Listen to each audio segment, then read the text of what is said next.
Hey, you guys want a meme? What's on here? I don't even know. Welcome back to another UnOrdinary. So before any of you ask why I'm wearing a backpack, that is because this is a problem. This is the solution to a problem that didn't even exist. I like this. It's like so one of my friends from high school, he watches my content because he's trying to, you know, get a good feel for YouTube because he's only done like a couple Shadow of the Colossus videos. And he goes, "Dude, why don't you just wear a backpack with with a battery pack in it? Cause this has the USB for it and everything. Why don't you just use that so you aren't limited to range?" That's because I already had a 10-foot cable that sits like right over there, like just barely off screen. And it basically encompasses a good radius in the room. Anyway. And plus, this looks dumb standing in my room for no reason. But, so, last time on UnOrdinary, we began John's backstory.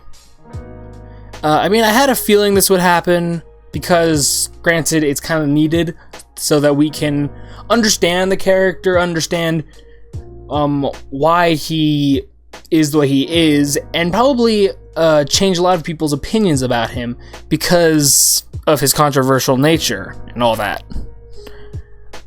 But at the same time, I get the feeling it's gonna be at least a couple more chapters for this backstory, and then that's gonna be it. I don't know. Hi, Danny. Yes, I know. I'm sorry. I have to record. What do you want? You can't go outside. You just barely went outside. And I know that you wouldn't want to go outside anyway. You would just want me to chase you.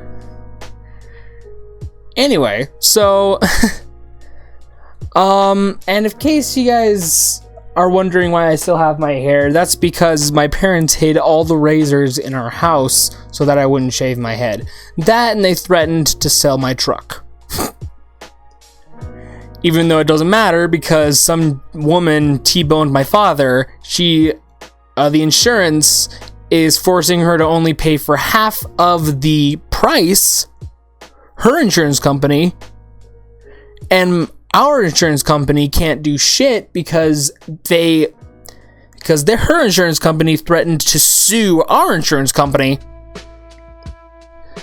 And they also, because they gave us a customary rental vehicle for my father, and then they took it back because they didn't actually file it. They were like, okay, so we're gonna give you hope for 2 days and then we're gonna take it away, basically. So I'm without a car. I am now 100% stranded at home, just like I was when I was a child, out in the middle of nowhere.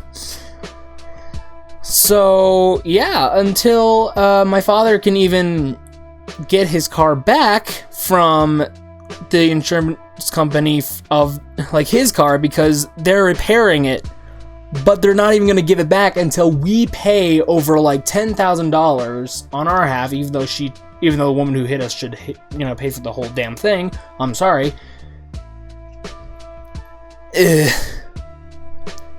It's been a rough week. It's actually been a rough month for us, if anything. But yeah, I can't shave my head because we didn't even reach that. So I'll have to figure out something else to do. Hopefully it won't be as violent. But without further ado, I say we actually jump into this chapter because I have almost wasted 6 minutes in recording right now. So let's just go, shall we? Let's just fucking go. I met John at the start of middle school. Hey, are you okay? Here, let me help you. They're just being nice. Looks like we both got beat up in the first week. At least things can only go up from here, I guess? By the way, my name is Claire. Nice to meet you. Oh, hi. I'm John. John had another friend that he'd known since he was a kid. His name was Adrian. Adrian.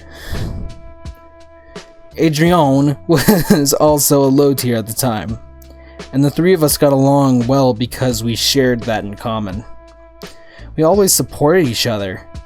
We had a lot of fun together. Even though John could fight, Adrian was still the strongest out of the three of us.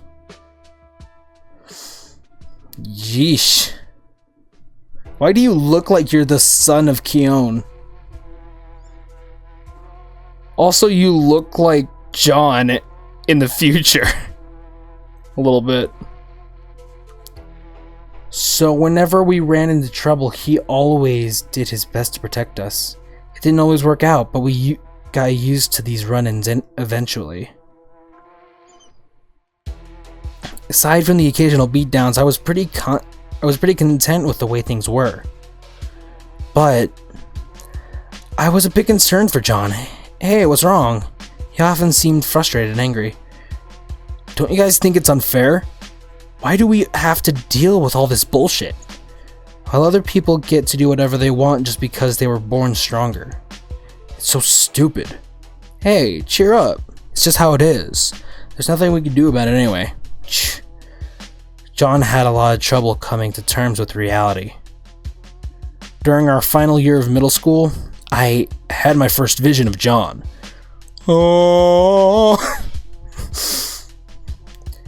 Hi, Mr. William, is John home? Yeah, he's in his room. Aw, doing playing cards. Hey, John! You'll never believe this! You busy? Not anymore! Don't you know how to knock? I spent the last hour on this. Okay. Sorry. But guess what? I had a vision of you. So? I saw you use an ability. Your eyes were glowing. You... What? Really? Yup. No way. Clear, don't joke around like that. It's not funny. I'm not kidding. I saw it. Some kind of ray coming from your hand. I couldn't make it out exactly. It was pretty blurry. Yeah, whatever. You're hilarious. Of course he didn't believe me. Well, yeah. Look at my poor little dog.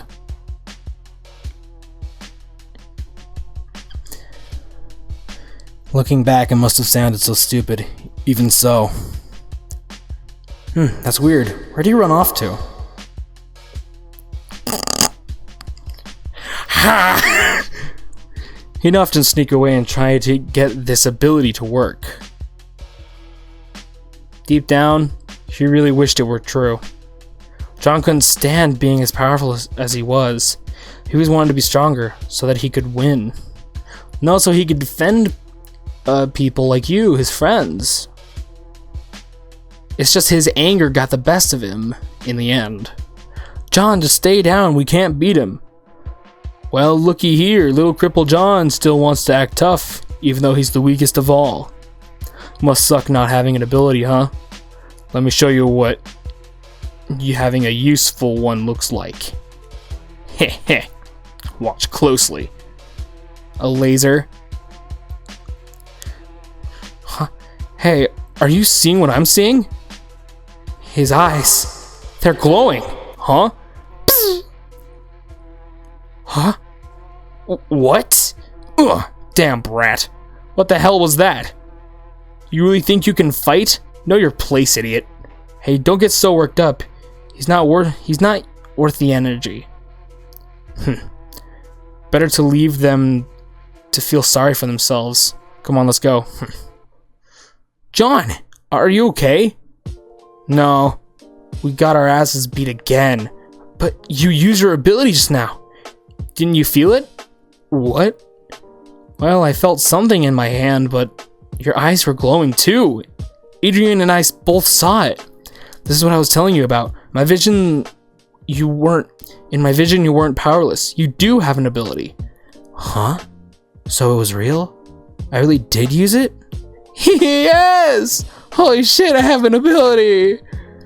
I'm not a cripple after all! That was the happiest I'd ever seen John. I had no way of knowing how much this would change him. Wow, that was short.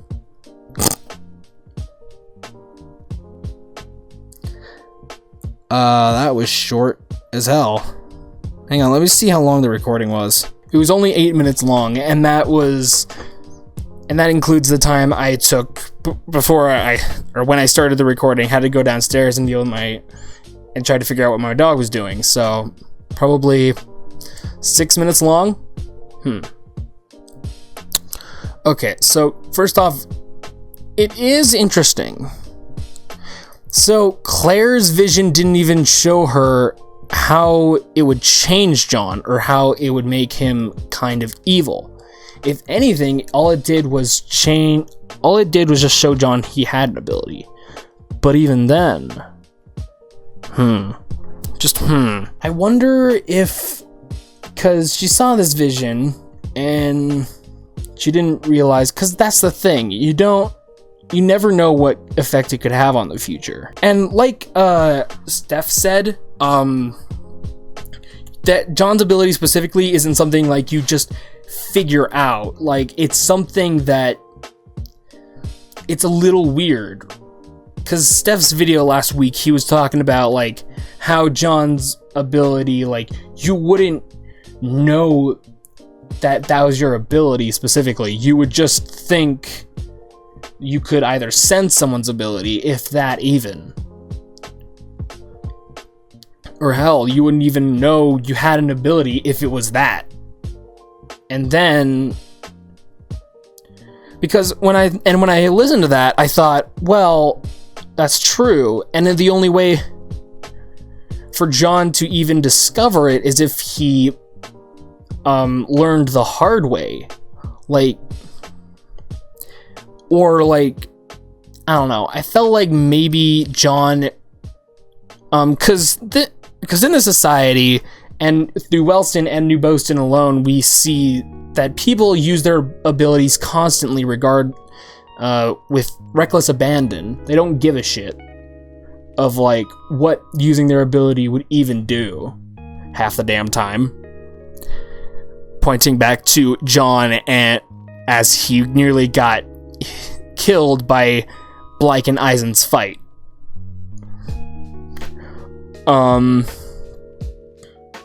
But like, I mean, eventually you would at least tell that you can sense someone's ability, right? Like, you can tell someone's about to use it, if that's the case. Because people are constantly using it, your ability would kind of be like, hey, motherfucker, look at all this power.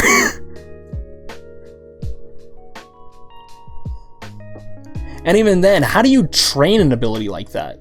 Because when I was thinking about it, because when I think about like the nature of this ability and the society, because in cases of Serafina and her family, they all have the same ability, time manipulation. So she's okay there. She has someone she can learn from to know how to use her ability and know the limits versus how far you can go. But in the case of John, how do you teach someone like that? Especially if your parents don't even have the same ability as you. Say for like the sake of this example, I don't know if this is even true. Blyke had a different ability than his parents. Say his mom was, I don't know, someone who could levitate things, and his dad could maybe have super breath. He could freeze things with his breath or something.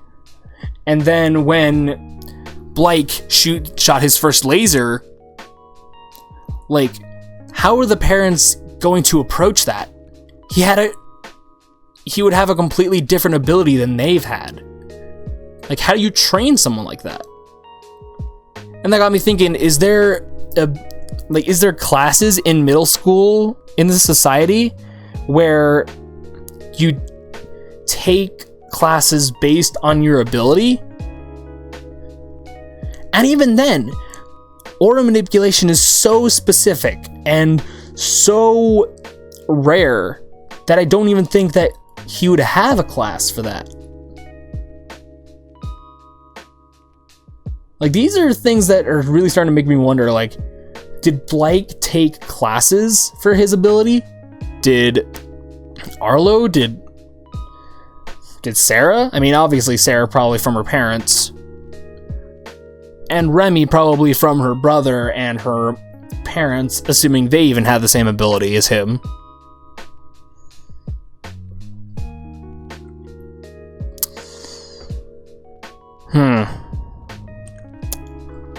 It's odd for me to think on this, honestly, because it's weird, right? It's when you think about it, stuff like that in the society, you begin to really think, like, just how much of the society functions versus what doesn't.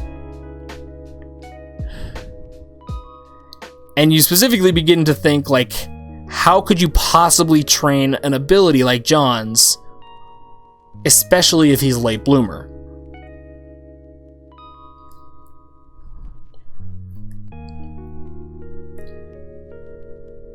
And this backstory is probably gonna explain that, like, because he was trained for so many different abilities simply because of what the nature of his could do, that he has a basic understanding of it. Because like Shy Chef said, because there's a guy called Shy Chef, and he has this whole series of, like, UnOrdinary and just an entire Webtoon based analysis stuff, and he has at least 9 videos on John and UnOrdinary.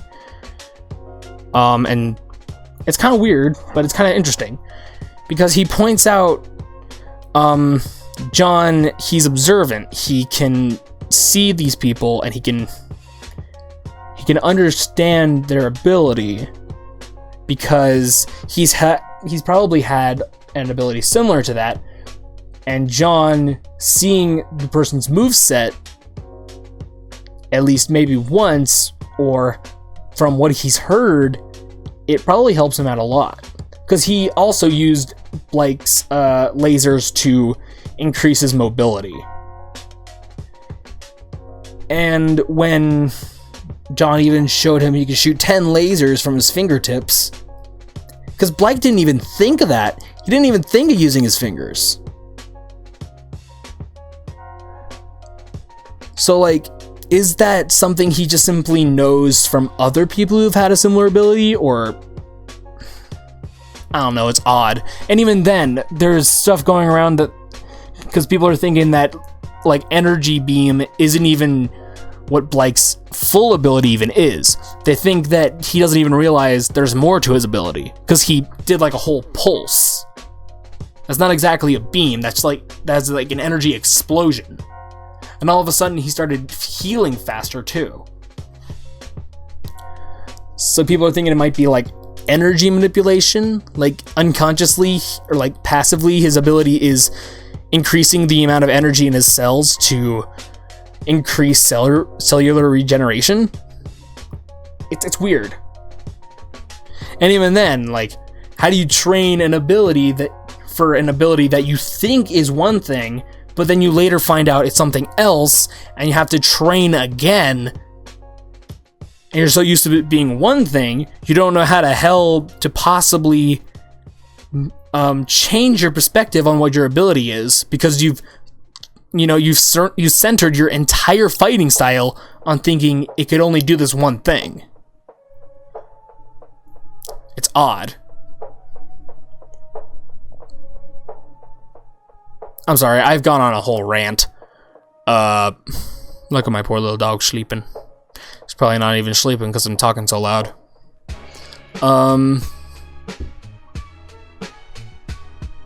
Danny, that was just my finger on the desk. It's not me knocking. It's not anyone knocking. So I'm probably gonna have to end the video here. So live long and prosper, always volunteer as tribute, and peace out. I hope you all have a good day, and I'll see you guys next time. Bye.